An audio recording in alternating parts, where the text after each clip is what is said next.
چلا کر اس نے 2 افراد کو قتل کر دیا اور 5 سے 6 افراد کو گاڑی میں کے نیچے کچل کر زخمی کر دیا، جو کہ اس وقت جناح ہسپتال میں زیر علاج ہے۔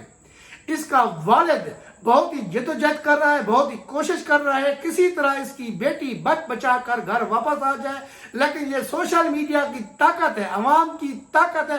ابھی تک اس کی بیٹی پولیس کی حراست میں ہے۔ ہم حکومت پاکستان سے اپیل کرتے ہیں، ہم اپنی عدالتوں سے اپیل کرتے ہیں، ان نواب زادی کو، ان بگڑی اولادوں کو کیفر کردار تک پہنچایا جائے، تاکہ آنے والے دنوں میں جو نواب کے بچے ہیں، جو بگڑی نواب کی جو اولاد ہے، ان کو معلوم ہو سکے ان سے کوئی بھی کمتر نہیں ہے، سب انسان برابر ہیں، تاکہ آنے والے دنوں میں کسی کی بھی کوشش نہ ہو، کسی کی بھی ایسی ہمت نہ ہو کہ وہ کسی انسان کی جان لے سکے، تاکہ آنے والے دنوں میں انصاف ہر جگہ پر پھیل سکے۔